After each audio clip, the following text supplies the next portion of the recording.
Hey guys, welcome back to another episode of Calcio Culture. This is Vos, going to give you a solo episode today to break down some of the things that happened this week.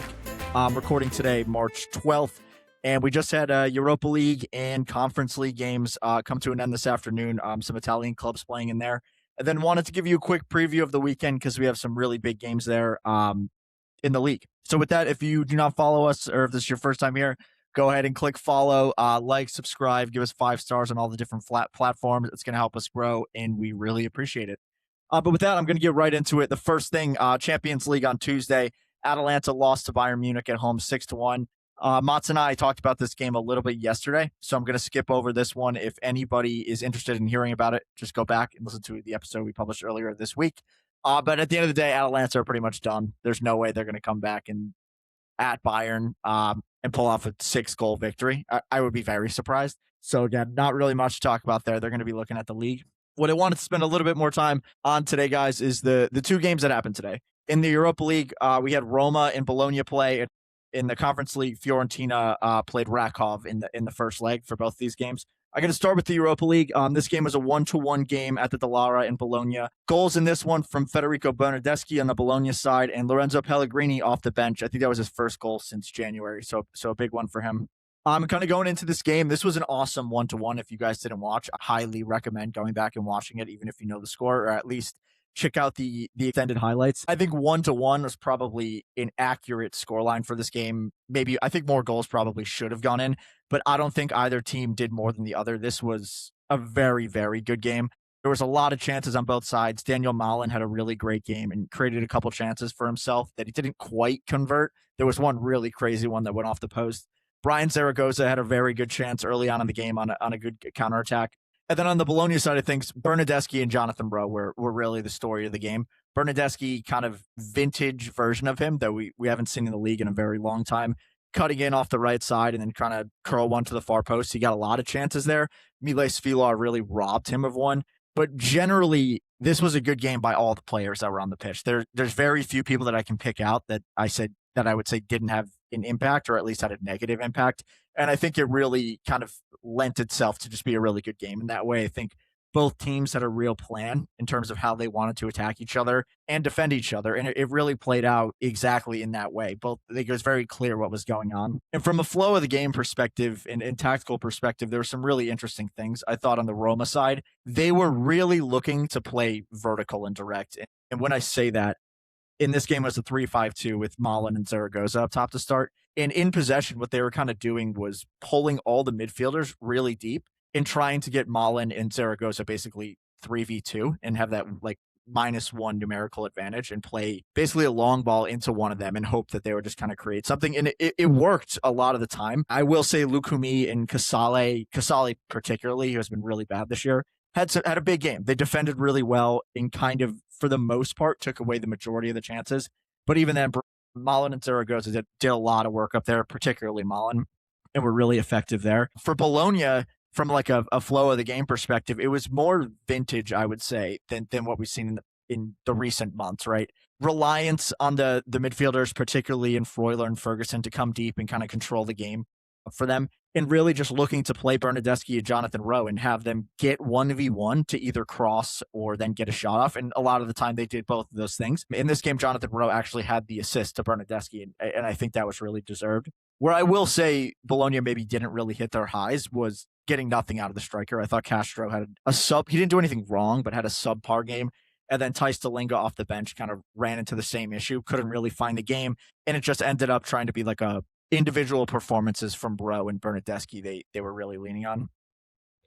From a tactical side, like I said, some cool things happened in this one on both sides of the ball, I will say. On Roma, I think there's a little bit more to talk about, and to get into that, like I said, they played a 3-5-2, and I don't remember the last time we saw this from Gasparini's Roma, and it was a really interesting shape. So to start the game, back three was Gagliardi off the left, Ndika in the middle, and I'll try to share my screen on the actual video. And then Zelki Celik as a right center back. The wing backs were Wesley off the left and Divine Wrench off the right to start. And then the midfield three was kind of a 2 and then a number 10. It was Pizzilli and Ainaoui as kind of the deeper lying midfielders, and Cristante at the 10. And then Daniel Malen and Brian Zaragoza as, we'll call them strikers for now. This is interesting to me for two reasons. The number one is Cristante at the 10. Again, we saw that way earlier in the season, and he was actually pretty effective there earlier in the season. In this game, I thought he had less of an impact. Again, I think that was partially due to him coming deep, I think intentionally, to try to create more space for Malin and Zaragoza to go do things. And I really liked it. I thought there was more intention. Pisili, obviously, every time he plays, is very intentional and covers a lot of ground, just constantly driving play forward. So I think from an attacking perspective, this got a lot more out of the team, and there was more intention. Again, that's one of the biggest things with Roma all season has been on the ball, having a lot of the ball, but very conservative and not really threatening. And I thought that wasn't the case in this game. I would say the only player I would take out of this lineup that didn't have a great game was Ainaoui. Again, he didn't play bad per se, but when he got on the ball, kind of ineffective in coming deep, again, because was kind of joining the back line similar to Pisili to try to facilitate play and just couldn't really get into the game. For me, I still see him as a guy that's going to play further up the pitch, but Gasperini likes Cristante as his number 10 for now, which is interesting. The other piece that I thought was very interesting on this was Zaragoza, as we know, is more traditionally like a winger rather than a striker. And with this system, what they were kind of doing was Wesley was essentially becoming a left wing in possession, which allowed Zaragoza just naturally to go out to the right. So you kind of get this like 3-4-3 almost in possession. And I thought it worked pretty well. And then the second half of the game, and when this changed was when they took off. I'm spacing out who they took off. 1 second, looking it up. So they made the change kind of early in the second half. They took out Zaragoza and brought on Robinho Vaz to kind of go two traditional strikers out there. And then the next change was Wesley switching off to the right, and then Tsimikas coming on and being as a left wing back. And then when that happened, you kind of had two real traditional strikers as your two, and then a pure number 10 behind them. And I thought it worked really well. The goal actually came off of once Pellegrini took the Cristante role. Cristante went deeper down the field. So you're looking at a front three of Pellegrini as a number 10, Daniel Malin, and then Robinho Vaz. And I really liked that. I think that this could be a real strategy for Gasperini to use in the league going forward. In just a different look, I think the issue that he's going to run into is still with the players that he has. I'm not sure this is going to work when you look at a Mateus Sule and a Paulo Dybala. With Sule, I could see him maybe playing as a 10. Obviously, he could also play in that Zaragoza role, but I don't think you're going to get the most out of him unless you're using him as a pure right winger. So it's just something to think about. But from what I saw, this is a better formation for the team tactically than the 3-4-3 we've seen all year. I thought Pellegrini was much more comfortable as a number 10. I thought the Pisili, Ainaoui, Cristante kind of grouping worked really well as well. So I'm interested to see if he carries this over in the league. Again, there's a really big game this weekend, so I think it would be a little bit risky to try this when you've kind of been rolling 3-4-3 in the league.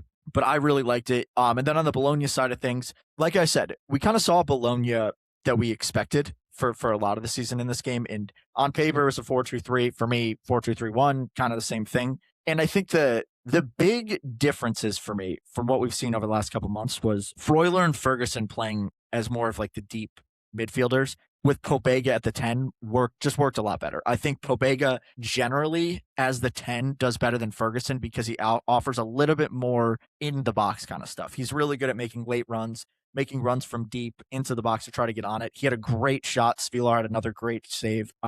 And this was a better version of Bologna, and a version of Bologna that we've kind of been crying out for. I thought the other piece of this was Juan Miranda played really well. I thought João Mario played really well. And the João Mario thing is interesting because I was very high on Zortea, and he's kind of had an off year, and this is in the right back position. So what this does is really set up a second leg in Rome that's going to be really interesting because I would assume they're both going to play the same way. Obviously, Bologna are really going to need Lukumi, and whether it's Casale, whether it's Vitic, to have a really big game in the second leg. Like they both had a big game in this one. On the Roma side of things, I think in a way they'll be kicking themselves a little bit because I think the clear-cut chances and the kind of more high-quality chances came from Roma in this game, and particularly Daniel Malin and Brian Zaragoza will probably look back at this and saying, you know what, we probably should have put one away between the two of us. And if you go back to Rome up 2-1, it's a very different story than a 1-1 game. And I think a lot of pressure is going to be on Roma rather than Bologna in that one. So I'm really looking forward to the second leg. And again, if you guys didn't watch this game, even if you know the score, I would highly recommend going back and watching it because we saw a lot of high quality play from guys we see in the league who we haven't really seen it from in a while. So that's my suggestion there. The other game I want to spend some time on today, guys, was the Conference League game with Fiorentina and Rakov, which this game happened in Florence. Obviously, I'm not going to touch on Rakov. their Polish side. But this was a 2-1 win for Fiorentina. They went down kind of earlier in the game. 1 second, I'm pulling it up here for you guys. They went down, sorry, I apologize, in the second half. This game just wrapped up.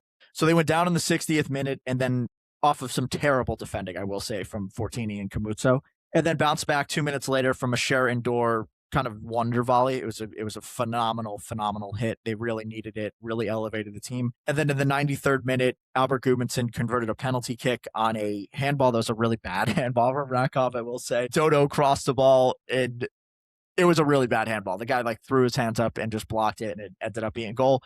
Regardless, Fiorentina win this game 2-1. I think they got a little bit lucky.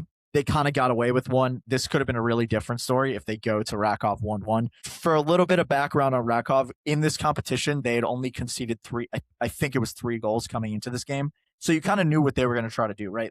Defend, and if they get a goal, they get a goal, and then go home, and it's probably going to be the same thing. So I think, again, Fiorentina got a little bit lucky. I don't think they were over creative. Did they have more of the ball? Yes. Did they create more chances? Yes. Did they have a lot of great chances? I would probably say no. The most significant ones for me were Fazzini missed a really good volley that was very close that he probably at least should have put on net. And then Piccoli broke free a couple times, but still kind of lacking that end product, that finishing, that even going back to last year, I would say it was kind of the case.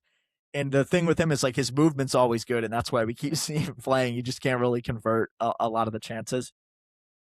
But there was some interesting stuff that happened tactically for Fiorentina this game that I do want to break down and then kind of talk about a little bit what the problems with the team are that I think still are the problems. In this one, the formation on paper was a 4-5-1. It was a little different from that, but to kind of take you through the team, the quote-unquote back four on paper was Fortini, Camuzzo, Ranieri, Gozens, and then Parisi, Fabian, Mandragora, Cher Indoor, Fazzini across the middle, and then Piccoli up top. What I liked about this game was something a little bit more complex in terms of a tactical setup from Vanoli. He clearly knew they were going to have a lot of the ball. It was very obvious they were going to have a lot of the ball. And in possession, it was kind of a back three with Fortini, Camuzzo, and Ranieri. What I really liked about that is Fortini is pretty good on the ball, and Vanoli kind of released him. And every time he got on the ball, he was allowed to go into the midfield. He was allowed to go link up with Parisi on the right side of the field and kind of create overloads in that way. And I thought it was good. It was something different, and I really liked it. Where this kind of didn't create a great end product, I thought, was as a result of the midfield. However, with Mandragora, Indoor, and Fabian, I think you have a decent mix there, and I think Indoor is a very technically gifted player. My problem with him a lot of the time is lackadaisical on the ball, a little bit slow. Mandragora definitely has drive. And then when you pair the two of them with Fabian, I think the issue with Fabian, especially in a game where you're going to have a lot of the ball, is that Fabian, for me, and I could be way off, people could disagree with me, I think he's more of a counterattacking player, wants to play quickly, wants to play direct, and very much kind of be in the middle of the field. I don't think, in my mind, he has that key pass, final third, unlock the defense kind of skill. It's more, let's play quickly, let's counter with numbers, and then kind of go from there. And what I think may have made a difference would be starting Gudmundsson in this one. If you know you're going to have a lot of the ball, Gudmundsson's really good in the final third, regardless of what people may say about him. People may say he's lazy, he moves slowly, but at the same time, he kind of puts himself in really good positions to receive the ball, do 1-2s, and is a phenomenal finisher. So I think that's the one part of the team that was maybe holding them back. But overall, this game was probably a good representation of Fiorentina's season because they're better than Rakov. They knew Rakov was going to just sit deep. And again, they kind of lacked that intensity in that drive apart from Robin Gozens and Rolando Mandragora. And that's kind of been their issue all year. You talk about even a guy like Fagioli who didn't start this game, came in pretty late. He's kind of in that same bucket. Very good on the ball, very good technical player, extremely skilled, but just kind of goes through the motions. And there's very few people on this team that pick up the ball and try to go and win the game for them. I thought Parisi did that a lot, and he did set up the really good cross that Fazzini probably should have scored. I think they missed Manor Solomon, who was doing that, who was not available in this game. And that's what I think at this point is holding Fiorentina back. It's been a long season of us not seeing a lot from this team. And we all look at this roster and say this team is good enough and shouldn't be fighting relegation. They shouldn't be struggling against low-level Polish sides. And they are. And I think that ultimately comes back to the culture that's there right now and a lack of drive and intensity for this team. That being said, they won the game. And now they go to Rakov up 1 goal. If they do things correct, this should be a pretty easy second leg. Play safe, play on the ball, don't give anything up, and they should be through the next round. granted, in this they have a chance to go win this competition, but they haven't really come up against anybody really hard yet. And when that happens, I'll be a little bit worried because, again, what we're seeing in the league is carrying over, I think, to the Conference League. The difference is that it's just a little bit worse competition, and they're kind of sneaking by right now and are yet to be exposed. It's big for them to be going through. Again, they're going to be one of two teams from Italy that are still left in European competition. So I think that's super important, and I'm really looking forward to the next leg for both of these teams. There's a lot of interesting things that we can kind of look out for in both games. But the Roma Bologna game, you guys should definitely watch. And then looking ahead to this weekend, there's just a couple things I wanted to pull out to make sure people are aware of them. Atalanta are playing Inter. That's a really big one. Implications on the Champions League, European competition side of things. And then obviously the Scudetto. Milan got Lazio. Obviously, Lazio not allowed to play for, but Milan Scudetto fighters at this point. So massive game there. And the other two ones, Roma got Como. Massive matchup of 4 and 5. They're tied on points. And then if Juve win, they can kind of overtake somebody if there's a win or a win in this game, if there is a winner in this game. And then the last one that's really important is Fiorentina is going to Cremonese, which is a battle at the bottom of the table and is massive for both these teams. I think from a Cremonese perspective, they were kind of ahead of schedule, and now all of a sudden have fallen off. And now we're looking at a Fiorentina team that hasn't really been able to beat teams that are lower level. So that's going to be a really important game. I think it's going to be really entertaining because both teams do have a lot to play for. And really excited to get back on Monday to really talk to you guys about what happened over the weekend. And then I'm looking forward to next week, obviously. That was it, guys. I just wanted to give you a quick update on things that I saw today and make sure that you guys were in the know on what's going on in Europe. With that, that's it for me. Tinapia Gaguts and Forza Calcio Culture, guys.